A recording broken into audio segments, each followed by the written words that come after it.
जय माता रानी की। नमस्कार प्रिय भक्तजनों, आज मैं शुक्रवार संतोषी माता की व्रत कथा लेकर आई हूँ। अगर आप शुक्रवार का व्रत कर रहे हैं, शुक्रवार की व्रत कथा अवश्य सुनना चाहिए, पढ़ना चाहिए। तभी व्रत वह पुण्य फलदायी माना जाता है, पुण्य देने वाला माना जाता है। यह व्रत किस तरह से करते हैं आइए जानते हैं।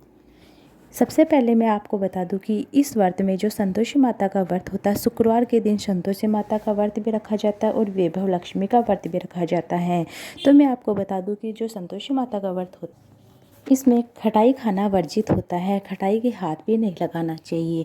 जिस तरह से हम फर्स्ट स्टार्टिंग का जो व्रत होता है वह शुरू करते उसी विधिवत से करना चाहिए। जैसे कि कोई भक्त होते हैं, वह ऐसे माँ से प्रार्थना करते हैं कि हम खटाई के हाथ तो लगा सकते हैं, हम खाएंगे नहीं, छुएंगे, मतलब कुछ होते हैं जो छूते भी नहीं हैं। अब मैं आपको कहानी सुनाने जा रही हूँ।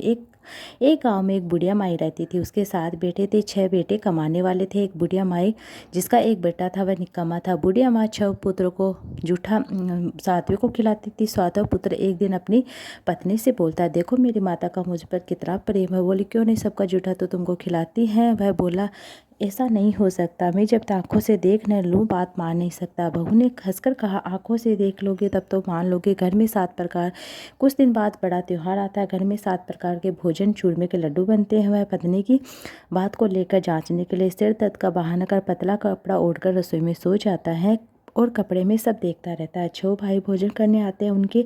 उन्हें देखा कि माँ ने उनके लिए सुंदर सुंदर आसन बिछाए, 7 प्रकार की रसोइयाँ परोसी है। आग्रह करके वह उन्हें भोजन कराती रही। यह देखता रहा। 6 भाई भोजन कर उठे तब माँ ने उनकी 5 थाली में से लड्डू को टुकड़ों को उठाया, एक लड्डू बनाया, जूठे साफ कर माँ ने पुकारा, उठ बेटा, 6 भाई भोजन कर गए, तू बाकी सो भोजन कर ले। उसने कहा, माँ मुझे भोजन नहीं करना, मैं परदेश जा रहा हूँ। माता ने कहा, कल जानो तो आज ही चला जाओ। वह बोला, हाँ आज ही जा रहा हूँ। यह कहकर वह घर से निकल जाता है। चलते समय उसे अपनी पत्नी की याद आती है। वह गौशाला में कंडे थाप रही थी। जाकर बोलता है, मेरे पास तो कुछ नहीं है, यह अंगूठी सो ले लो, अपनी निशानी मुझे कुछ दे दो। वह बोली, मेरे पास कुछ नहीं है, गोबर भरा हाथ। यह कहकर पत्नी ने उसकी पीठ पर गोबर के हाथ की थाप मार दी। वह चल दिया। चलते चलते दूर देश में पहुंचता। वहाँ एक साहूकार की दुकान थी। वहाँ जाकर बोला, सेठ जी मुझे नौकरी पर रख लो। साहूकार को नौकर की सख्त जरूरत थी। साहूकार ने कहा, काम देकर दाम मिलेगा। उसने कहा, ठीक है सेठ जी, जैसा आप ठीक समझिए। उसे साहूकार की यहाँ नौकरी मिली। वह दिन रात मेहनत करने लगा। कुछ दिन में दुकान का लेन देन, हिसाब किताब, ग्राहकों माल बेचना, सारा काम करने लगता है। साहूकार के उधर 7-8 नौकर थे, सब चक्कर खाने लगते हैं, लेकिन अपनी लगन और परिश्रम ईमानदारी से सभी को पीछे छोड़ देता है और अपने लिए जो भी हम कर्म करते हैं उसका फल मिलता है। सेठ ने भी उसका काम देखा। 3 महीने से मुनाफे साझेदार बना दिए। परिश्रम करते करते 12 वर्ष में नामी सेठ बन जाता है। सेठ अपना सारा कारोबार छोड़कर उस पर बाहर चला जाता है। उधर उसकी पत्नी पर क्या बीती सुनो। सास ससुर उसे दुख देने लगते हैं। गृहस्थी का सारा काम कराकर उसे लकड़ी लेने जंगल में बेचते। इस बीच घर के आटे से जो भूसी निकलती उसे रोटी बनाकर रख दी जाती है। फूटे नारियल के नरेले में पानी रख दिया जाता है। इस तरह दिन बीतते रहे। एक दिन वह जब जंगल में लकड़ी लेने जाती तब उसने रास्ते में बहुत सारी स्त्रियां संतोषी माता का व्रत करती दिखाई देती हैं।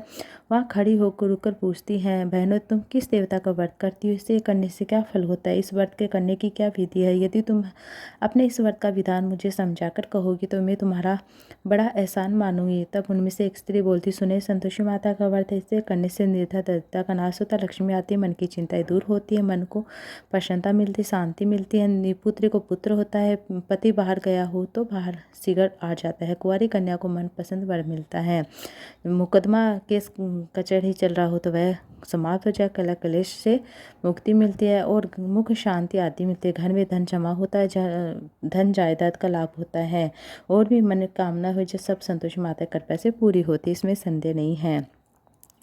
वह पूछने लगी, यह व्रत कैसे किया जाए, यह भी आप बताओ, बड़ी कृपा होगी। स्त्री कहने लगती, बिना परेशानी श्रद्धा प्रेम से जितना बन सके प्रसाद लेना, 5.25 से 1.25 तक का ले सकते, इससे भी ज़्यादा शक्ति भक्ति के अनुसार आप गुड़ चना ले। हर शुक्रवार को निराहार रखकर कथा कहना सुनना, इसके बीच कर्म टूटे नहीं, लगातार नियम पालन करना, सुनने वाला कोई न मिले तो घी का दीप लगा उसके आगे जल के पात्र को रखकर कथा कहना, परंतु नियम न टूटे। जब तक कार्य सिद्ध न हो नियम पालन करना, कार्य सिद्ध हो जाने पर व्रत का उद्यापन करना। 3 मास में माता पूरा फल प्रदान करती है। यदि किसी खोटे ग्रह हो तो भी माता 1 वर्ष में अवश्य कार्य सिद्ध कर देती हैं। कार्य सिद्ध होने पर उद्यापन करना चाहिए, बीच में नहीं। उद्यापन में 2.5 सेर आटे का खाजा, इसी अनुसार खीर, चने का साग तैयार करना। 8 लड़कों को भोजन कराना। जहाँ तक मिले देवर, भाई, बंधु, कुटुंब के लड़के लेना। न मिले रिश्तेदार, पड़ोसियों के लड़कों को बुलाकर उन्हें भोजन कराना। यथा से दक्षिणा दे। माता का नियम पूरा करना। ध्यान रखना, इस दिन घर में कोई खटाई नहीं खाई। सुने वह वहाँ से चल देती है। रास्ते में लकड़ी के बोझ को बेचकर उन पैसों से गुड़ चना ले आती है। व्रत की तैयारी करती हैं, आगे चलती हैं। रास्ते में संतोषी माता के मंदिर में माता के चरणों में गिर रोने लगती है। विनती कर कहने लगती है, माँ मैं दीन हूँ, निपुट हूँ, मूर्ख हूँ, व्रत के नियम कुछ जानती नहीं, मैं बहुत दुखी है। माता जगजननी मेरा दुख दूर कर, मैं तेरी शरण में आई हूँ। माता को दया आती है। एक शुक्रवार बीता, दूसरे शुक्रवार उसके पति का पत्र आया, तीसरे शुक्रवार उसका भेजा पैसा पहुँचता हुआ देखकर जेठानी मुँह सिकोड़ने लगते, इतने दिनों बाद पैसा आया है, इसमें क्या बड़ाई है। लड़के ताने देने लगते। काकी के पास पत्र रुपये आने लगते तो काकी खातिरदारी बढ़ी। अब तो काकी बुलाने से भी नहीं बोलेगी। बेचारी सरिता से कहती है, भैया 15 रुपये हम सब के लिए अच्छा है। ऐसा करके आंखों में आंसू भरकर संतोषी माता के मंदिर में जा मातेश्वरी के चरणों में गिर रोने लगती है। माँ मैंने तुमसे पैसे नहीं मांगा, मुझे पैसे से क्या काम, मुझे तो अपने सुहाग से काम, में तो अपने स्वामी के दर्शन सेवा मांगती। तो माता ने प्रसन्न होकर कहा, जा बेटी तेरा स्वामी आएगा। वह सुन खुशी से बावली हो घर जाकर काम करने लगती है। संतोषी माँ विचार करने लगती है, इस भोली पुत्री से मैंने कह तो दिया तेरा पति पर आएगा कहाँ से, वह तो उसे स्वप्न में भी याद नहीं करता है। उसको याद दिलाने मुझे जाना पड़ेगा। संतोषी माता ने उस बुढ़िया के बेटे को स्वप्न में प्रकट हो कहने लगती हैं, साहूकार के बेटे सोता है जागता, वह कहता माता सोता भी नहीं जागता, बीच में कहीं क्या आ गया है। वह कहने लगी, तेरे घर बार है कि नहीं। वह बोला, घर बार सब कुछ है, पत्नी भी है। तो माता कहती हैं, हे पुत्र तेरी पत्नी बहुत कष्ट उठा रही है, तेरे माँ बाप उसे दुख देते, तेरे लिए वह तरस रही है। तो वह कहता, प्रदेश की बात है, लेन देन का हिसाब कोई जाने का रास्ता न जाए, कैसे चला जाऊँ। तो माँ कहने लगती है, सवेरे नहा धोकर संतोषी माता का नाम ले, घी का दीप जलाकर दंडों की दुकान पर जा बैठना। देखते देखते तेरा लेन देन चुक जाएगा, जमा का माल बिक जाए, सांझ होते धन का ढेर लग जाए। अगले दिन सुबह सुबह जल्दी उठकर उसने अपने मित्र बंधु को, सभी परिचित को अपने स्वप्न की बात बताई। तो मित्रों ने कहा कि क्या स्वप्न भी सच्चे होते हैं कि। एक बूढ़ा बोला, भाई मेरी बात मान। माता ने कहा, वैसा करने में कि तेरा क्या जाता है। बूढ़े की बात मानकर वह अपने स्वप्न की बात को पूरा करने के लिए घी का दीप लगाता है। सुबह जल्दी उठकर नहा धोकर घी का दीप लगाता है माता का नाम लेकर, और इस तरह से वह क्या देखता है कि संतोषी माता को प्रणाम करता है, फिर घी का दीप लगाकर दोनों दुकान पर जा बैठता है। शाम धन का ढेर लग जाता है, वह हैरान हो जाता है। मन में संतोषी माता का नाम ले प्रसन्नता हो घर जाने के वास्ते गहना कपड़ा सामान खरीदने लगता है। सब काम से निपट कर अपने घर को रवाना होता है। उधर उसकी पत्नी जंगल में लकड़ी लेने जाती है। लौटते वक्त माता के मंदिर में विश्राम करती हैं, और वह तो रोज रुकने का स्थान ठहरा। दूर से धूल उड़ती देखकर माता से पूछते हैं, माता धूल कैसी उड़ रही है। माँ ने कहा, हे पुत्री तेरा पति आ रहा, अब तो ऐसा करना, लकड़ियों के 3 बोझ बनाना। पहला नदी के किनारे रखना, दूसरा मेरे मंदिर में, तीसरा तेरे सिर पर। पति को लकड़ी का गट्ठा देकर मोह पैदा होगा, यहाँ रुकेगा, नाश्ता पानी खाकर वहाँ से मिल नहीं जाएगा। तू लकड़ी का बोझ उठाकर जाना और बीच चौके में गट्ठा डालकर 3 आवाज़ें जोर से लगाना, लो सासू जी लकड़ी का गट्ठा लो, बुस्सी की रोटी तो नारे खोपड़े में पानी दो, आज कौन मेहमान आया है। संतोषी माँ की बात सुनकर बहुत अच्छा मन से कहकर मन से लकड़ियों के 3 बोझ ले आती है। एक नदी के तट पर रखा, दूसरा माता के मंदिर में। इतने में मुसाफिर आ पहुंचता है। उस सूखी लकड़ी देखकर उसकी इच्छा थी यहाँ विश्राम करे, भोजन बनाकर खा पीकर गांव को चलेंगे। इस प्रकार भोजन कर विश्राम कर अपने गांव को आ जाता है। उसी समय बहू सिर पर लकड़ी का गट्ठा ले आती है। उसे गट्ठा को आंगन में डालकर जोर से 3 आवाज़ देती, लो सासू जी लकड़ी का गट्ठा लो, बुस्सी की रोटी दो, नारे खोपड़े पानी दो, आज कौन मेहमान आया है। ये सुन सास ने अपने दिए कष्ट बुलाने यीशु कहती है, बहू ऐसा क्यों कहती है, आप बैठ मीठे भात खा, तेरा मालिक तो आए हैं।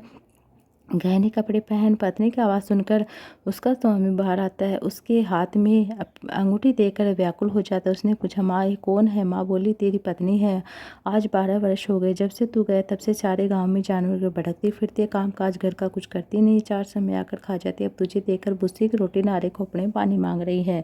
वह बोला, माँ मैंने इसे भी देखा है और तुम्हें भी देखा, मुझे दूसरे घर की चाबी तो मैं उसमें रहूँगा। ठीक है बेटा, जैसी तेरी मर्जी, कहकर माँ ने चाबी का गुच्छा पटक दिया, बेटे के सामने रख दिया और उसे दूसरे घर को खोलकर सारा सामान जमाया। एक दिन में वह राजा के महल जैसा ठाट बाट बन जाता है। अब क्या था, बस सुख भोगने लगते। अगले अगला शुक्रवार तो अपने पति से कहती, मुझे संतोषी माता का उद्यापन करना। पति बोला, बहुत अच्छा, खुशी से कर ले। वह उद्यापन की तैयारी करने लगती है। जेठ के बच्चों को भोजन के लिए कहने गई। उन्होंने मंजूर किया, परंतु पीछे से जेठानियों ने अपने बच्चों को सिखा दिया, देखो रे, भोजन के समय सब लोग खटाई मांगना जिससे उसका उद्यापन पूरा न हो। लड़के भोजन करने गए, खीर पेट भर खाई, परंतु बात याद करने लगते हैं, हम कुछ खटाई खाने को दो, खीर खाना अच्छा नहीं लगता है, जीव बिगड़ता, अरुचि होती है। लड़के उठ खड़े हुए, बोले, पैसे लाओ। बोली बहू जो जानती नहीं थी उन्होंने पैसे दिए। लड़कों ने बाजार जाकर इमली खाई और यह देखकर बहू पर माता ने कोप किया। राजा के दूत उससे पति को पकड़कर ले गए। अब सब मालूम हो जो जेल की रोटी खाई गई है। जे जेठानी ताने देने, अब सब बहू से वचन सहने। रोते रोते माँ के मंदिर में आने लगी, कहने लगती, माता तुमने हंसा कर क्यों रोने लगी। माँ कहती है, पुत्र तूने मेरा व्रत भंग कर दिया, इतनी जल्दी सब बातें भुलाती। वह बोली, माता भूली तो नहीं हूँ, उन्हें कुछ अपराध किया है, मुझे तो लड़कों ने भूल डाल दिया था, मुझे क्षमा करो। माँ बोली, तू ऐसी गलती फिर मत करना है। वह बोली, अब नहीं होगी। अब बताओ कैसे आएंगे मेरा पति, कैसे आएंगे। वह बोली, पुत्र जा तेरा पति तुझे रास्ते में आता मिलेगा। वह मंदिर से निकलती है। बाहर आते रास्ते में उसका पति आता हुआ मिलता है। उससे पूछा, तुम कहाँ गए थे, इतना धन जो कमाया, राजन टैक्स मांगा था वह भरने गया था। वह प्रसन्न होकर बोली, अच्छा वह घर चलो। फिर अगला शुक्रवार आता है। वह बोली, मुझे माता को उद्यापन करना। पति ने कहा, ठीक है करो। फिर जेठानी के बच्चों को सिखाने भोजन के लिए कहनी चाहती। जेठानियों ने लड़कों को सिखा दिया, तुम लोग पहले खटाई मांगना जिससे उसका उद्यापन पूरा न हो। लड़के भोजन करने से पहले कहने लगते हैं, हम कुछ खीर पूरी अच्छी नहीं लगती, विजय बिगड़ता, कुछ खटाई खाने को दो। बोली, खटाई खाने को नहीं मिलेगी, खाना है तो खाओ। उन्हें उठकर चले जाते लड़के। और उसने ब्राह्मण के लड़कों को बुलाया, भोजन कराया, दक्षिणा दी और एक एक फल उन्हें दिया। संतोषी माता की कृपा से 9 महीने में उसे चंद्रमा के समान पुत्र होता है। पुत्र को लेकर प्रतिदिन संतोषी माता के मंदिर जाने लगी। माँ ने सोचा, रोज मेरे मंदिर में आती, आज क्यों न मैं इसके घर चलूँ, इसका आसरा देखूँ तो सही। यह विचार कर माँ ने भयानक रूप में गुड़ चने से सना मुख, सूंड से मुँह के समान होठ, उस पर मक्खियाँ भिन भिना रही थी। दहली में पैर रखते ही उसकी सांस चलाती, देखो रे, कोई चुड़ैल डाकनी चली आ, लड़कों से भगाओ नहीं तो किसी को खा जाएगी। बहू रोशनदान से देख रही थी। वह प्रसन्नता से होकर, आज मेरी माता मेरे घर आई है, ये कहकर दूध पीते बच्चे को हटाती हैं। इस तरह सास क्रोध में फूट पड़ती हैं, अरे मेरी बहू कैसे उतावली होती हैं जो बच्चों को पटक देते हैं। माँ के प्रताप से जहाँ देख लड़के नजर आने लगते हैं। माँ जी में जिनका व्रत करती वह संतोषी माता इतना कहकर झट से सारे घर के किवाड़ खोल दिए। सबने माता के चरण पकड़ विनती कहने लगती है, माता मूर्ख अज्ञानी, आपके व्रत की विधि कुछ नहीं जानते हैं, तुम्हारा व्रत भंग कर हमने बड़ा अपराध किया है। हे माता, आप हमारे अपराधों क्षमा करना। इस प्रकार बार बार कहने पर संतोषी माँ प्रसन्न हो जाती। इसके बाद उसकी सास कहने लगती है, माँ, हे संतोषी माता, आपने बहू को जैसा फल दिया वैसा सबको देना। जो कथा को पढ़े सुने सबकी मनोकामनाएं पूर्ण करना। प्रेम से बोली संतोषी माता की जय हो। प्रेम से बोली संतोषी माता की जय संतोषी माता मैया, जय संतोषी माता, अपने सेवक जन की सुख संपत्ति दाता। ओम जय संतोषी माता, सुंदर चीर सुनहरी माँ, धारण की नो हीरा पन्ना दम के तन सिंगार लेन्यो। ओम जय संतोषी माता, घेरू लाल जटा छवि बदन कमल सोहे, मंदे हसत करुणामयी त्रिभुवन जन मोहे।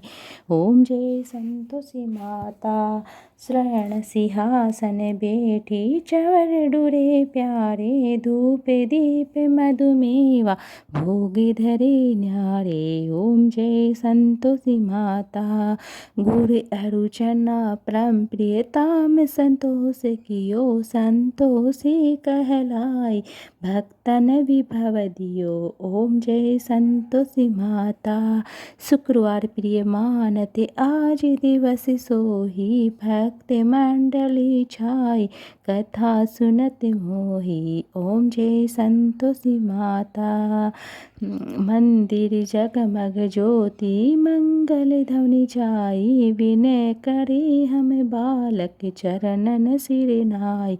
ओम जय संतोषी माता, भक्ति भाव में पूजा अंगीकृत कीजिए, जो मन बसे हमारे इच्छित फल दीजिए। जय। ओम जय संतोषी माता। दुख दरिद्र रोगी संकट मुक्त कियो, भव धन धान्य भरे घर सुख सौभाग्य दियो। ओम जय संतोषी माता। ध्यान धरो जिसने तेरो, मन वांछित फल पायो। पूजा कथा श्रवण करे, घर आनंद आयो। ओम जय संतोषी माता। शरण गहे की लज्जा रखियो जगदम्बे, संकट तुही निवारे दयामयी अम्बे। ओम जय संतोषी माता। संतोषी माता की आरती जो कोई नर गावे, रिद्धि सिद्धि सुख संपत्ति जी भर के पावे। ओम जय संतोषी माता। ओम जय संतोषी माता। प्रेम से बोले संतोषी माता की जय हो। गणेश महाराज की जय।